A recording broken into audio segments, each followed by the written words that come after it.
Alrighty, friends. If you are not familiar with GPS STEM, welcome. My name is Joanne. I'm the program director for GPS STEM, standing for Graduate Professional Success for STEM PhDs and postdocs here at UCI. And today we are happily going to take a deep dive into some of the aspects of finding a perfect job.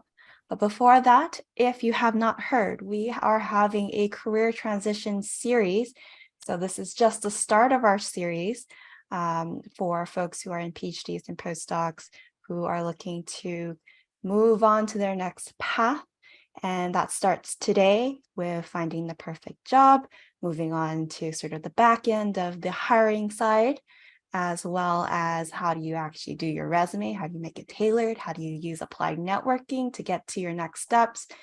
What does an interview look like? And then finally getting you to actually talk to folks and apply all of that at the end of the program. So this is a great way to be able to do it together with other folks, and hopefully you'll be able to get some movement going forward. The first time applying to a job, getting to a role is probably the scariest, but once you know what that looks like, hopefully it will be a little bit easier.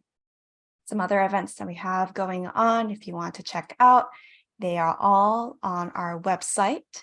So do not be shy. They're all there. You can see what we have. So I'm going to go ahead and happily introduce our speakers today. Today, we're joined by two very experienced folks in terms of the industry world and who know a little bit about hiring and finding the right career for you. So we're joined by Amy Chung. She was the director of medical writing and transparency at Jazz Pharmaceuticals, and she has over 17 years of work experience in biotech and science communication. She has her doctorate in Pharmaceutical Sciences and was fully funded with the National Science Foundation Fellowship and finished her postdoc at UCLA. She has worked as a medical writer for many name sort of companies, including Amgen, Bristol, Myers-Squibb, and Jazz Pharma. And so she is really well versed, and she's sat on a lot of career panels to help young professionals and students find their science careers. We're also joined by Kwadwo Owusu-Ofori. He is the CEO of Satori Food Project. He regularly mentors business owners for top startup accelerators and universities, so he knows his way around in terms of the communication aspects, but also how to get things going. He finished his postdoc at UW-Madison, and he has worked as a public health lab manager for the city of Milwaukee, for those who are interested in more of the government types of jobs. And he has a whole legacy of different forms of startup entrepreneurship, National Science Foundation funding as well. And he has his doctorate as well in the Pharmaceutical Sciences. So these folks are the author of The Perfect Science Career, if you're interested in learning more.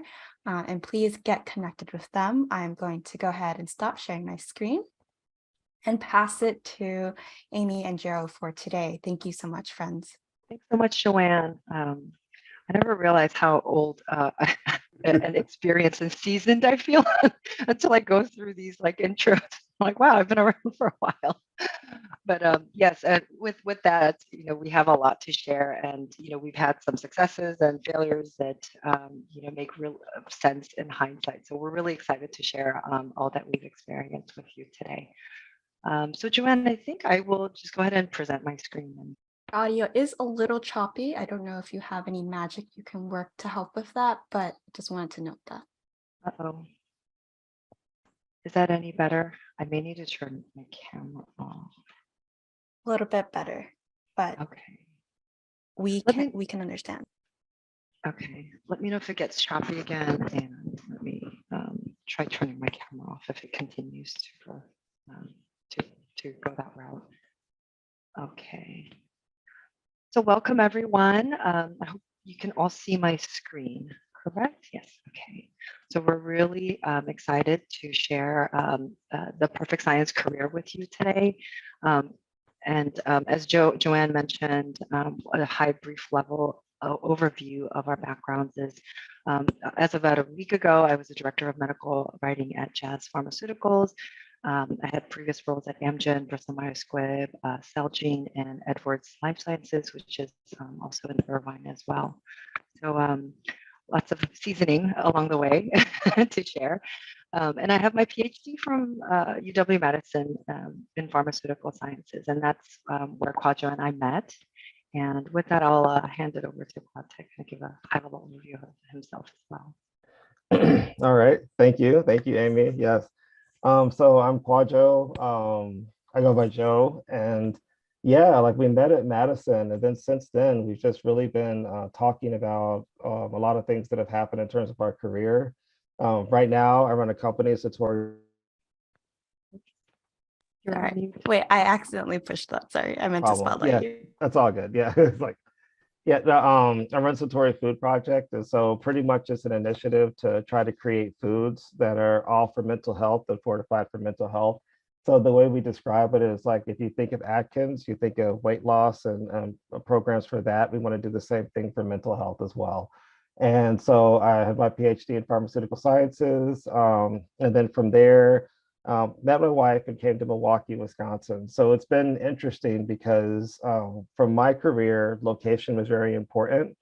And so from there, I worked with the Milwaukee Health Department as a lab manager, and then went in to do a little bit of an adjunct professor role at Concordia University of Wisconsin's pharmacy school, and then left to really pursue this company. I was just trying to find the unmute button. You would think we'd be all used to it by now. So, okay, so I forgot to mention as well, I'm actually pretty local to Irvine. I'm about 30 minutes north of Irvine by Cerritos. And so I've been a remote worker for about 7 years now with occasional travels to the office site. But you know, if anyone's interested in that kind of working model and have questions around that, I'm happy to answer that as well. So today's session, I just want to be really clear with folks. We're not really going to talk about like how your degree and your skill sets fits with like a certain position. That's really one side of the aspect. So we're really going to be talking about who you are as a person and your personality, your preferences, your background, your degree, and really what it is that really makes you get up in the morning and what your core value is. And so we're going to be reviewing a tailored job list that really is aligned with yourself and your core values. Again, just want to make that clear. So we are big fans of Adam Grant, and if you haven't you know, seen or read or heard any of his works, I would strongly recommend you getting in touch with his works. He has a podcast, and throughout your careers, his work will be really helpful to navigate the workplace and really figure out you know, the behavioral, psychological, organizational aspects so that you can have influence and really successfully navigate your career. But there's a great quote by him, and he says, you know, big career decisions don't come with a map, but all you need is a compass. And the next right move is the one that brings you a step closer to living your core values. And again, your core values is really what's important here. And if you go to the next step, if you are looking for jobs that are not aligned with your core values, then you will it'll lead you down a path of unsuccessful applications. We see a lot of students doing the shotgun method where, you know, they're about to graduate, they have a certain skill sets, but they're not really sure where to head with it. And they are kind of thinking in the mindset of what are the employers looking from me and my skill set? And they kind of do the shotgun method and kind of try and get their foot in the door by applying to as many positions as possible. And that leads to a lot of flailing and anxiety. And it's a lot of wasted time and energy. And it's not very successful a lot of times, because I will get into this in a little in the next module when I talk about the hiring manager's perspective. But they can really sense when you're trying to get a job versus really trying to get the position that you're excited for. So when you do this shotgun method and kind of try and get a job that's not necessarily aligned with your core values, it does tend to leave a negative impression, which can burn bridges. And, you know, let's say you even went through the interview process, which, you know, I have that story as well, where I thought I could only be a bench scientist when really my calling was medical writing, but I didn't know this field existed at the time. So I thought, well, I can do chemistry. I can be a polymer chemist, even though I really didn't want to do that. But I thought, well, let me just get my foot in the door. And they sensed it. I didn't want to be there. They, were irritated. I was wasting their time. And, it leads to burned bridges, right? So if my name came up for another position, I don't think that they would have recommended me after that interview of, just kind of flailing in person. So you want to be efficient. You don't want to identity cover like I was doing way back. And if you do identity cover and you do get that position, it may lead to burnout road down the road. And, if you can imagine switching your career in your 40s is much harder to do than taking that time right now to discover yourself and your preferences and personality, and really going in for the tailored position that was meant for you. So during the session, we'll walk you through this exercise that we've developed, and hopefully at the end of the session, you'll lead to successful applications. You'll have more targeted, efficient applications that are meant for you as a person. And that's a much more efficient beeline to that perfect job title, so that you can focus on kind of digging a deeper model into that title that was meant for you, rather than a blanket parachute method. And you can network smarter this way. You can look for jobs that you would do. You like a fast pace? Do you like a slower pace? Do you want more innovation? Do you want more freedom? Do you want more process driven? All of that can kind of lead you down a set of a specific list of jobs that are a good fit for you, and you can network towards that fit. Again, that'll let you bring your whole self to your job, and then also you'll be a much happier, higher performing employee, which means that your salary will be higher at the end of the day, because you'll get promoted more often, and your bonuses, which are a percentage of your salary, will be higher every year. And your pension too, or your retirement account too, will be impacted, because the higher your salary, the higher your contributions to your 401 and your retirement account. And so it's a really, it's a slope that's impacted till the end of the finishing line. The more you take the time to discover what it is that you is really your calling. So the fix here is really three parts. Is you'll need to define an environment that appreciates your talents. Again, do you like a slower environment? Do you like a faster environment? Do you like a core team that you work together with? Do you like a larger team? Do you prefer to be independent and have your project that you manage from start to finish? Do you like to manage projects versus people? All those things are environments that really you're bringing your talents and your skill sets and your preferences to the table.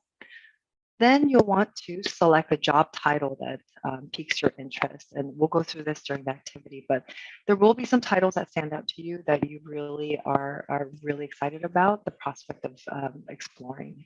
So we'll go ahead and go through that process soon. And then you'll want to search those job openings. So with that job title that you identify, you'll want to go ahead and go out there in the public space and search for the openings that meet your needs and explore that. So with that intro, I will let Kwadwo take over and go walk you through the actual tool itself.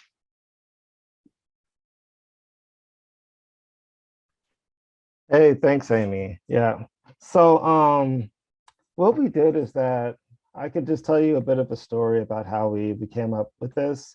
So for us, it's interesting because we were talking earlier before this, just kind of getting prepared a bit. And, we're now, well, I'm in my early 40s. Amy can tell you how old she is. And it's like, we've known each other for a while. And it's like, a lot of things have changed. Like we graduated from graduate school, we got positions at different places. We liked them, we didn't like them. We ended up getting married. We both have 2 kids now. And Amy is settled in LA and I'm settled in Wisconsin. And through this whole time, we've always been able to chat and talk with each other about, are we getting the most benefit from our jobs? Are we maximizing our salary? Should we be going for these positions? And, For me and for Amy, we found it interesting about how our careers kind of wiggled into where we are. When we came to the 3P code, I could tell you that like this came out of my love for design. And then it came from Amy's information about how things work, especially in industry and in academia, and then from my information about what happens in academia and from graduate work. And so throughout the entrepreneurship journey, what happened is that when I got out of college or got out of graduate school, I ended up getting a pretty prestigious fellowship with the Kauffman Foundation for Entrepreneurship. So with that, they sent us over to Harvard Business School to learn about teamwork and business development, and then sent us to Stanford School of Design to really work with lean startup. And as I've been building this company and been able to use all of these tools, I was able to keep building the company and then also apply it to some of the jobs that I've had here and there while still trying to build up the company. And the key job I think was interesting was the Milwaukee Health Department, because there, not only did I know lean startup, I got to use lean process improvement, which is how do we look and say what a process is and how do we improve it and make it faster? How do we create these decision matrices that help us make decisions faster? So the key thing about the 3P code is we were talking for almost 10 years about our careers and how they're going. And now we've applied like design thinking and design aspects to it. And what we decided and what we realized is throughout of our jobs, there's really only three things that kind of caused us to like or not like the place. So first was the personality. Do we fit in? Like, do we feel like the work that we're doing is matching with who we are or not? So for instance, we were just talking earlier, in one of my positions, I was in a cubicle writing a lot, just writing grants and not really talking with people. That's not something I like to do. I like to get out there. I like to pitch. I always like to talk to people who are not scientists and not in the lab. And what I find is a good key skill for me is breaking things down into something that's attainable for people.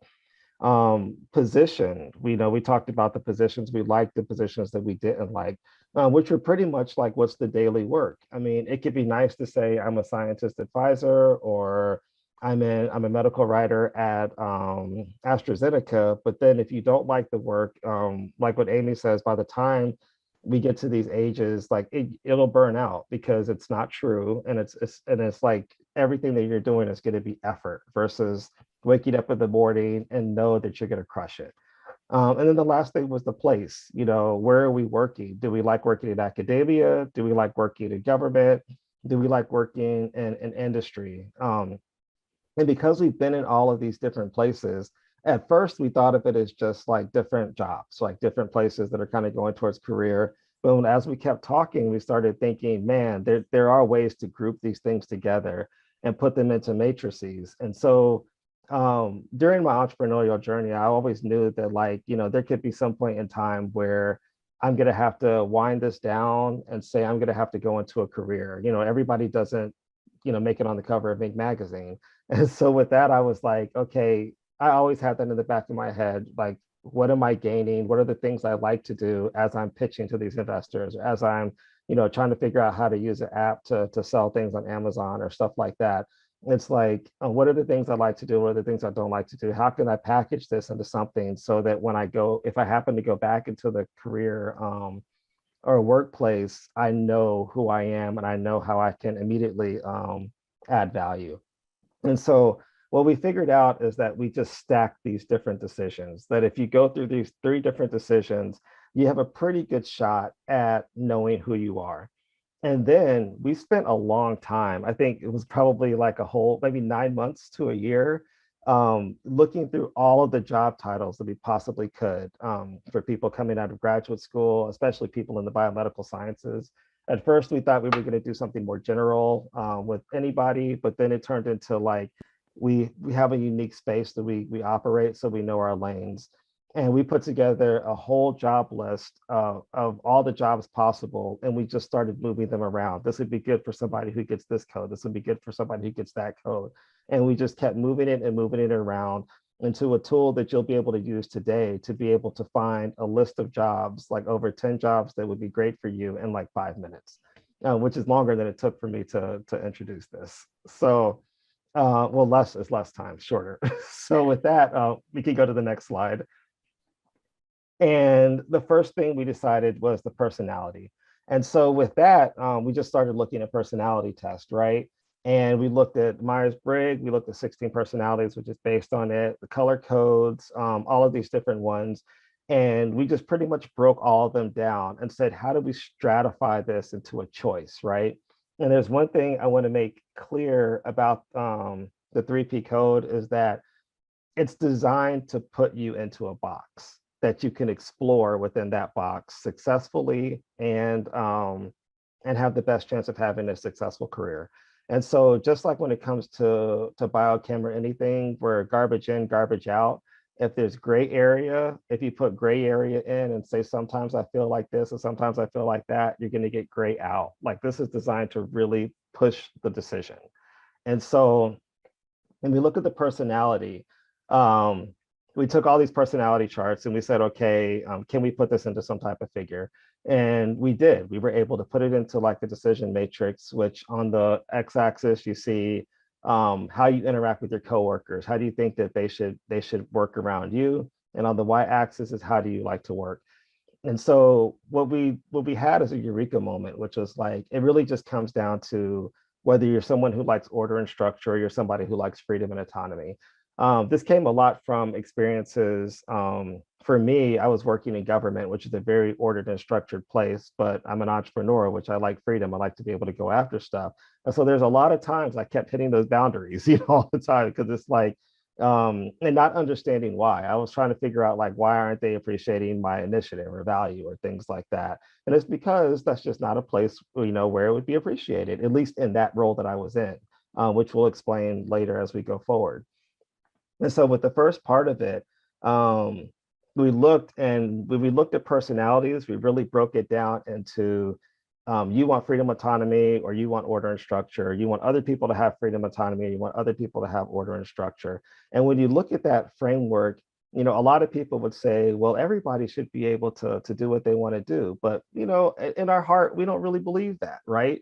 Like I'm an investigator, right? I believe I should be able to do what I want to do. But when it comes to, I don't know, I'm trying to think, somebody who's building my computer, I want them to do it in a certain way. I don't want them to have each computer be different and, and all that type of things. Yep, exactly, like an operator.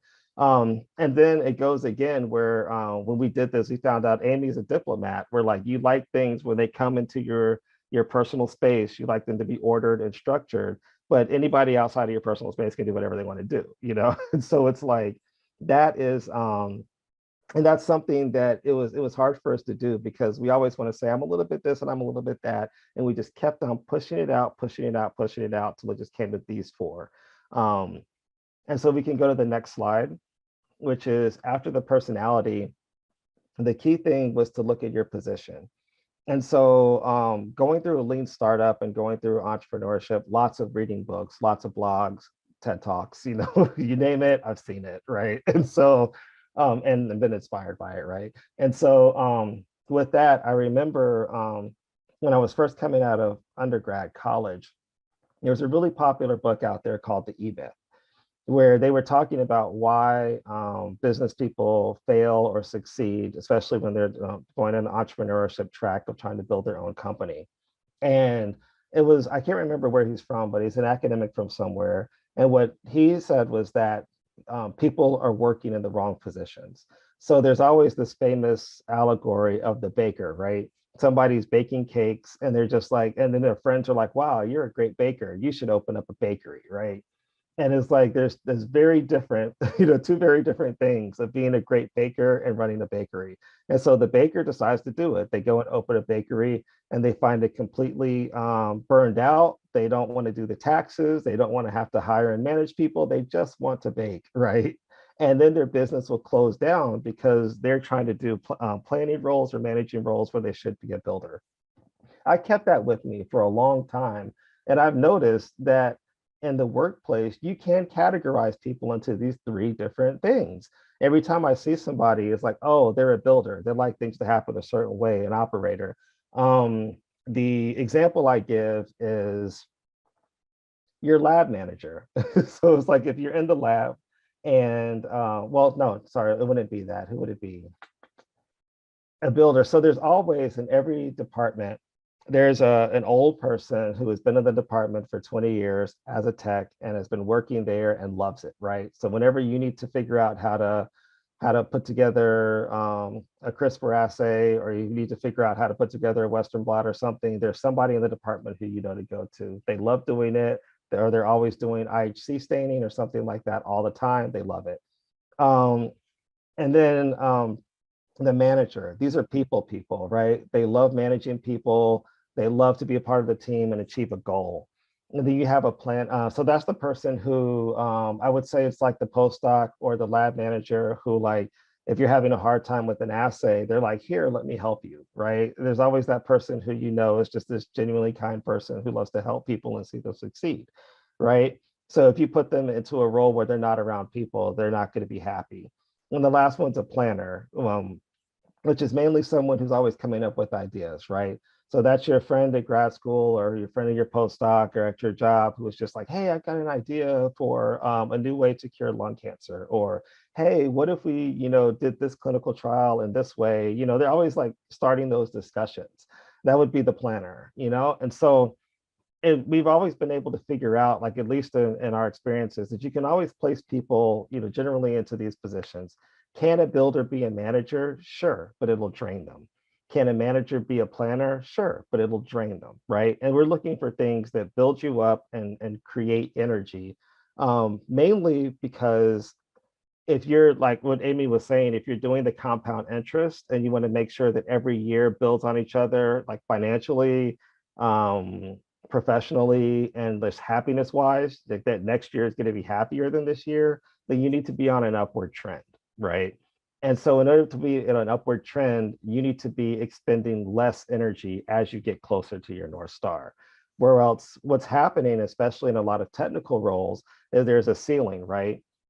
You're a technician or somebody who's working on the bench, and you have certain ways that you want to do things. You love working on the bench, but in order to make more money, to get that $20,000 jump, you've got to manage technicians now. Totally different skill set, totally different drain. And I think about my lab director at the health department, complete mess of a boss. I'm just going to keep it real. And it's like, nice guy, really nice guy. But especially for me coming out of different places, I'm like, how is he in charge? Especially when like the deputy director was a much better manager. And I didn't understand it, right? I didn't understand it. And it wasn't until I remember we were looking, we had a weird case come in, right? Sometimes at the health departments, it's a weird case, some bug or something that was going around that isn't the normal stuff that floats around. And so they were trying to figure out what it was, and they were able to isolate a sample from the patient. And we're looking under microscopes, and it's like, and I'm not a microbiologist, so like I'm looking under a microscope, I could tell what kind of cell it is, but I'm not going to be able to like discern between any different type of bacteria or thing like that. And like when I saw him get under the microscope, and like I looked under there real quick, and it's like, yeah, it looks like a bug, and like kept it moving. And he looked under there, and he was like, oh, it's a, whatever class, candida, this and that and everything. And he like stared in that microscope for 5 minutes, which is longer than I've ever looked at a microscope. And I realized he's a builder, right? And he always said he just wanted to be at the bench looking at look under microscopes all day. But in order for him to progress in his career, he had to become a manager, which he was able to do, like I said, but, it expended a lot of energy. And so with that, we'll go to the next slide, which is the place, academia, industry, and public service. So that's where Amy and I, we got together and said, look, how do we stratify where somebody should be working? There's a lot of differences in pace, right? The pace in government, way slower than the pace in industry, right? And pace in academia, it could depend on what type of school it could depend on what type of school you go to and all of these things. And so we were like, okay, it's not necessarily about pace, even though that's a lot of it.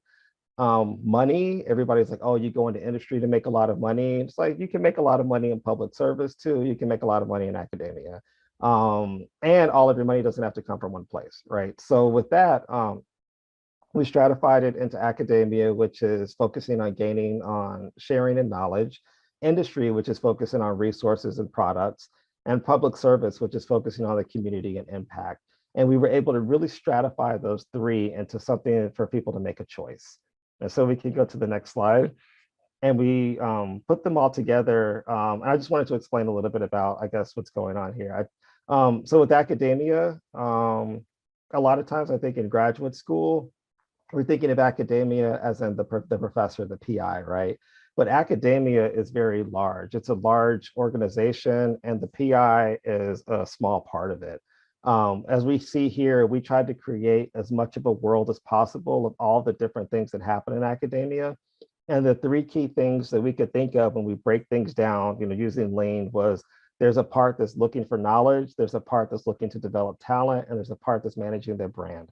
When you're at UCI and you come out as an alumni, they want you to be part of their brand. So they're always going to connect you as an alumni.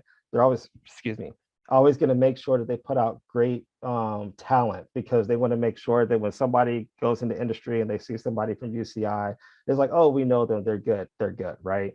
And we'll talk more about how that alumni network is very key. And all of these figures and things are in the book as well. So if you want to look more into it, or if are we going to share the slides? I think we share the slides, then you'll be able to look a little more and dive into these different things. And so the next place is going to be industry. Or we looked at the value stream and said, in all of science, just a big, 10,000 foot bird's eye level view, what does it really look like? And pretty much it goes like this. It's like you're taking something from the earth, whether to make, and then you're going to process it. You could process it into ingredients. You could process it into microchips, whatever it's going to be, it's always going to come from the earth in some form or fashion. And then after that, you're either going to do R&D on it, or you're going to make something, manufacture it. And then after that, it's sales and marketing. And so particularly like as we have here, the manufacturing has the different components, whether you're going to go into textiles, oil, biotech, pharma, whatever, it's still manufacturing. And it's focused on how do we use those resources? How do we trade things in order to make profits and then and make more resources? And then the last place is public service on the next slide. And this is the most interesting place for me, particularly if you're someone who is looking to figure out where you want to be. Public service is really good because there's so many different things involved in it.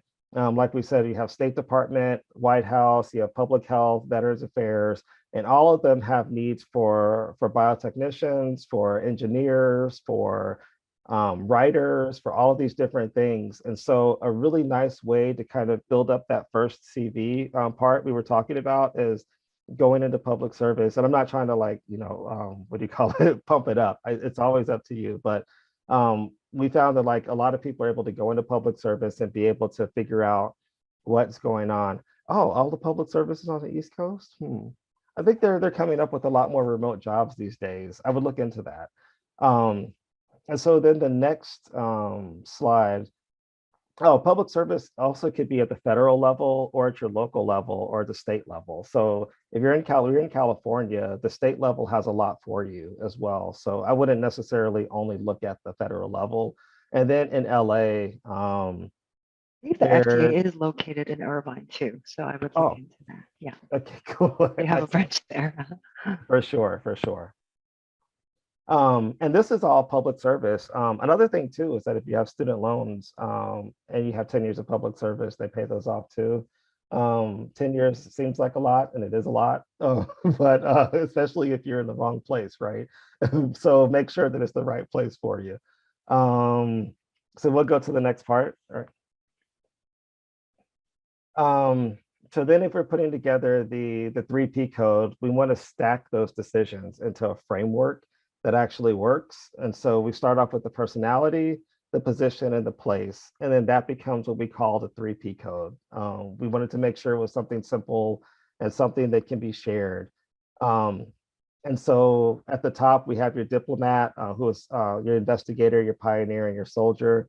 And when we go to the next slide, which will be the tool, you'll be able to pull out your phone and use the QR code and be able to quickly go through and find a job list. And so this is a job list that Amy and I, like we said, we spent 9 months curating and going back and forth about which jobs go into where, talking with people about their jobs and their personality.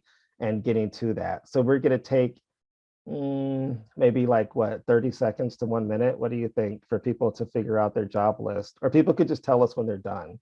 Does everybody have their, I think you should have your phones on you, and we'll just give you some time to go through the list. So let's see, I'm gonna look in the chat while everybody is going through this. And we said air monitoring facilities are everywhere. They are. And let's see what else. Where would you place national labs? That would be under public service, the national labs. Doesn't academia count as public service in terms of loan forgiveness? I don't know. Do you know the answer to that, Amy, or? Sorry, I thought we could pull these questions and maybe take them to the end of the discussion, Okay. or follow up after the talk too. Okay, cool, no problem. Let me see if we can. I'm actually Oh, gonna let's the give exercise let me hand you, somebody's on their phone, so let me give you a what's it called? A link. Oh, Joanne sent the link in the chat. Oh, you did? Excellent, cool, all right. So I'm gonna actually go through too. So let us know when you find your code. Yeah. Yeah. And it's, and while everybody's putting in their codes, we were talking a little bit about how career building and career planning happens right now. And it's interesting because a lot of the things that we saw that we tried to use to help us were based on skill sets. And we were talking, it's like, it's interesting because like, if I'm a biochemist and someone else is a, I don't know, maybe doing some neurology these days, like these days, we all kind of know each other's skill sets. You know, we all could do some form of staining. We could all do some type of like, you know, light chemical reaction, some heavier than others. We all could use a biorad kit or a promega kit. And it's like, so we would all end up being suggested towards the same places. And so that's what we really wanted to bring out, just like what Amy's saying, a core value, core personality. And even here, we didn't get a chance to talk about who's in the room, but we would imagine that because it's GPS STEM, you know, everybody's in the STEM field, but look at how much diversity happens when you start to actually think about who you are and what you want to do outside of your skill sets. A key thing too is that being a scientist doesn't mean that you have to be on the bench generating data, generating knowledge. Like, we desperately need more scientists to go out and do other things. A main point that I think about is when we think about this, the COVID-19 that we're coming out of right now, how many people it took to be able to try to communicate the message for stopping the spread of disease. I mean, you had to have people who understood the science and understood public opinion and messaging in order to get that done. Other than that, you spend 3 months trying to explain it to a public messenger and they get it wrong. So we need people who are able, who have the skill set, have the brains to be able to do science, understand science and X. And that allows our scientific thought or process to get more out into the world.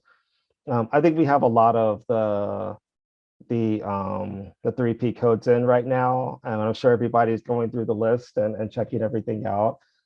We can move forward, and I hope that you're able to see something there that's interesting. At least this is just one thing that'll help you go forward and think a little bit about the world. It's a big place. Yeah, and as you review the list of jobs, we did organize it by value stream. So it'll start from pretty much like the bench to all the way to sales. So in the kind of, let's say, for example, like the development of a drug molecule, we kind of organized it to start with, you know, technical operations and chemical manufacturing, all the way to like patent intellectual property to medical liaison and kind of the sales force and all of that. So it'll kind of take you through the value stream. So take a look through and hopefully you'll see like one or two that really jump out at you. And so hopefully you see at least one that really excite you and pump you up to go try and explore on LinkedIn. And so what we'll do over the next few slides is I'm going to take a few of the titles and show you examples on how to search for them. And we would like you to go and independently after the session, search for that 1 or 2 titles independently. But I wouldn't recommend going more than 3 because it can get out of hand pretty quickly and you can end up going in rabbit holes. So try and limit yourself to 1 to no more than 3, but try and explore 1 or 2. So let me see if I can show you. So I just want to show you kind of real life examples of these positions on LinkedIn. Nowadays, a lot of hiring managers and talent recruiters are going to LinkedIn as the source of posting their job openings. So we recommend starting on LinkedIn for the latest and most comprehensive sort of list of jobs. So I did a quick search for health economics in the background, and I just kind of want to point out all the different filters that you can use. I looked for health economics positions in the United States. You can get down to city level or state level, but right now I just kind of kept it broad to show you an idea of where these jobs are. You can search, you can filter by the date posted. So you can go to, within the last 30 days, within the last 2 weeks. So you can see what's the latest position that was opened. You can go by experience level, which takes you through your entry level, mid-level, director level and up, or executive level and up. A company, you can sort by company. If you're interested in specific companies, you can actually sort by the company name too. And job type, whether it's part-time, internship, full-time, you can search for that. On-site or remote, which is kind of a big issue these days. And easy apply, I'll get into that in a couple slides down, but you can also or filter by job openings that can allow you to do the easy apply directly through LinkedIn. So for health economics, you'll see that there's, for example, a position for a senior hope specialist or health economics and pharmacoeconomic specialist. So as you search for your roles, there will be like other terminology that comes up, like HEO or health economics, organizational, analyst or something like that. So you can kind of look at other postings and search for your tailored words that you can use to search for your jobs as well. So when you do look at this one example specifically, a lot of states, specifically Colorado, it seems like you have to disclose the salary range now. But if you want to get an idea of what salary range you can target for, you can always go to a position that's similar in Colorado and look for that salary range there.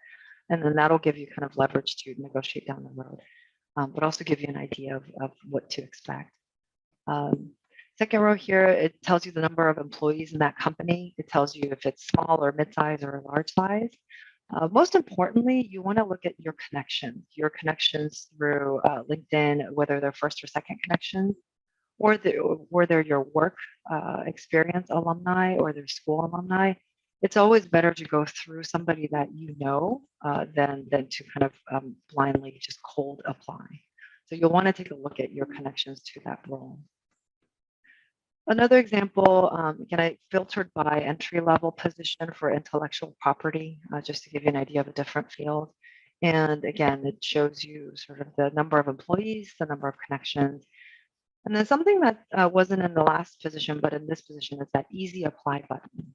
So if you click on easy apply, essentially what it will do is ask you for your email and your phone number, and you can upload your resume and submit, and you're done in record time. So it gets you, it really is an easy way to apply directly to the role rather than going to an external site within directly to the company and really populating each field that is already on your resume anyway. So a lot of companies are offering this easy apply view. And so what they see on their back end is a really short summary version of you as an applicant as well. So it kind of shows you your LinkedIn profile, how many jobs you've applied for. And it's fine to be applying for different jobs and for them to see more than one job available. If you had applied for one job, they know you really want that one position. If you applied for 20, that's fine too. You're looking, you're actively in the market looking. If it's 500, maybe they might think you're flailing a bit. So maybe not take it down a little bit from less than, let's say 50, I would recommend. But basically they get to see your past experiences, the most recent experiences, and then how many jobs you've applied for, and just a really high level overview of who you are as a candidate. Okay, and a lot of the trend that I see now is a lot of times you'll see the hiring manager or the talent recruiter on LinkedIn directly. So they're being kind of transparent, and I think it's more of an open invitation for you to kind of reach out directly as well. So if you do see that you can see the hiring team on the other side, there's this slide, next slide kind of recaps the do's and don'ts and kind of the etiquette behind reaching out to them directly. So feel free to message them directly. The fact that they're on there, they just want to be transparent and very open in terms of communication. But contact them after you apply. So really the gist of the message should be, hey, I applied for this position. I'm really excited about this position because of X, Y, and Z. Show them that you've researched the company and that you're excited to join their field because of XYZ, right? Like I've been studying this molecule for neurodegenerative disease, and the pipeline has exactly what's aligned with your background, and you're really excited to contribute. And complement the organization. Like when I was starting with the medical writing field, I wanted to join Amgen because they're the powerhouse of medical writers, and I complimented them on that and really wanted to join the elite team and really see how it's done correctly and done right. So I think complimenting them and giving them a reason why you want to join their organization specifically goes a long way. So on the flip side, what you don't want to do is bypass the system and ask them like, can we chat sometime? They'll be in touch with you once they see your application. So just let them know you've applied and you'll stay tuned and you're really excited for the opportunity. But don't ask them to give you a call or ask them, give them action items like, when should I expect to hear from you? Don't really give them a task to do. They'll reach out. They usually have an automated message that says we'll reach out in the near future. If there's a ton of candidates, it may vary, but if there aren't, they could give you a specific time frame, like a week or two. So don't assume you're the only candidate either. Don't say, hey, this is Amy. How's it going? Just say, this is Amy Chung from, I'm a currently student, I'm graduating and I'm applying. So be specific. And I applied for this rec number. I applied for this position. And, don't make it seem like a copy paste, right? Like, hey, I'm excited. Talk to you soon. Make it very tailored. Don't make it generic and make it seem like you're, doing a parachute method. So with that, those are kind of the LinkedIn overview of how to find your job list out there and really get familiar with that job list or the one or two titles that you've picked out. And so after this session, we'd really encourage you to go and search the job title openings that ignite your passion, that the one or two titles that really jumped out at you, really make you swoon and really make you excited about doing that role day in and day out. Go on LinkedIn, explore the job descriptions, and read through the job's responsibilities and roles. And you find your connections to those roles. I wouldn't recommend reaching out to them right away quite yet, because I believe the next modules will take you through how to tailor your resume, beef up your networking skills, and really get familiar with what the hiring manager is looking for on the other side. And so, explore your connections to those roles, but keep them in your back pocket for now, and just kind of focus on how to explore your networks in terms of having those direct connections to the role, keeping them kind of in the back of your mind, and then exploring your networks in terms of societies and affiliations that you want to follow. A lot of students and folks follow companies on LinkedIn and kind of tailors your profile to show where your interests are. You can join societies, like there's a medical liaison society if you want to join. There's a regulatory affairs society that's right there in Orange County. It's called OCRA. And you can start to become part of those affiliations and societies so that you can build out your societies and networks. And you want to evaluate and tailor your portfolio. So there's a lot of, on your resume, you can put courses taken, credentials, accreditations, and skill sets. There's a lot of online courses you can take. So, think about kind of your path towards that job title and how you can build your network and portfolio towards that job title. So with that, I just want to, we just want to leave you with this message. Remember, your academic training is just one part of your graduate training, and you're much more than your lab skill sets and your scientific concepts. Remember that STEM students bring highly, highly desired skill sets to the employer. There's deep thinking that you're already crushing, and there's innovative problem solving. I mean, those late nights in the lab and just troubleshooting round the clock, that really goes a long way in terms of grit and the resilience, having that high tolerance to failure. Not only high tolerance to failure, but bouncing back from those weird data points that you weren't expecting, and you're getting back on your feet, going back to the bench and really troubleshooting that day in and day out.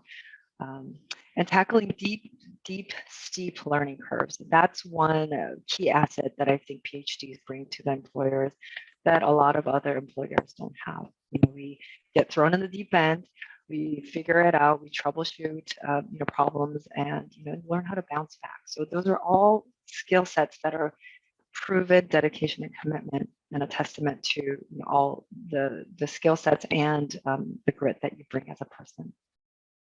And this is very kumbaya, but the world needs you specifically. So just remember that everybody is unique, and you don't have to be a bench scientist, or you don't have to stay in academia if you don't feel like that's the path you're going. So there's a really great novel by Paulo Coelho called The Alchemist, and it's taking you through a journey of this one boy, and it's his journey through to finding his purpose in life unbeknownst to him. And there's a really great quote in there that there is no need for iron to be the same as copper, or the copper to be as the same as gold. Each perform its exact function as a unique being, and everything would be a symphony of peace. So remember that you are a specific set of molecules that make you you, and we invite you to explore your tailored titles that are tailored to your set of molecules. So we can open up the floor for any questions or comments at this time. I have, I'm going to post in the other ones from before, but whoever wants to take the floor, go for it. Good question. Mhm. Okay. Sure, go ahead. Yep, go ahead. Hear me. I saw that you put in, how do you know which keywords to put? Do you just put in the title of the jobs that came in, your 3P code, and see which rings true title, like the related titles to that, basically? Yeah, I would start there. So I think there was a health economics analyst or something like that. And I kind of started there, health economics. Okay. And like I pointed out, there's other terms like HOPE and HEOR, and like you'll kind of pick up the trend as you go. But we would start. We intentionally made the list to encompass like the generic titles that apply to those fields. So. Okay. Sorry, follow-up question to that, because I've been doing this for a little bit. So as it turns out, you guys' 3P code is excellent because it's every single career that I love. It's amazing. It's perfect. Sure. So when I'm looking up professor, though, because that's one of my biggest goals is to become a professor specifically of neuroscience or, some type of biology related field. I tend to get a lot of professorships that don't fit, like health, PT, stuff like that. So do you know how I could potentially fix that issue? Do you understand what she's saying, or? I think so. I think Okay. you're looking for a professorship in a specific field, but it Right. keeps giving you other unrelated fields. Yeah, I guess maybe a little related biologically, but like I don't desire to teach PT. I want to teach neuroscience or biology or developmental, something like that. So I'm unsure how to look for that.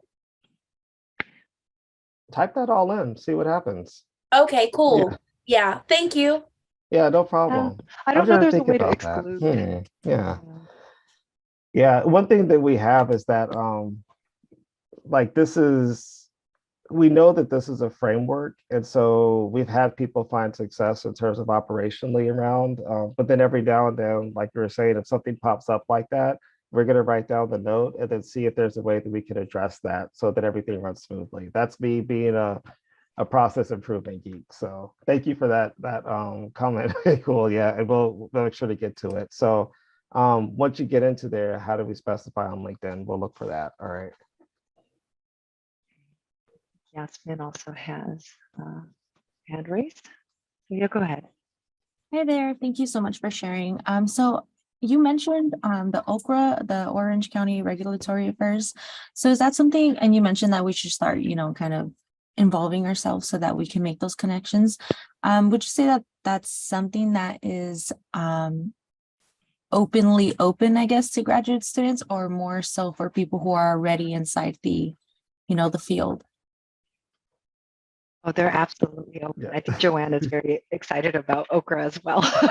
Yeah, go ahead. Yeah. On May 25th, there is an Okra event dedicated just for networking, just to get to know folks. They are so incredibly enthusiastic about students. Mhm. Please, please, please come attend, have fun. I will be there if you need a safe space to be with. Awesome. Thank you so much.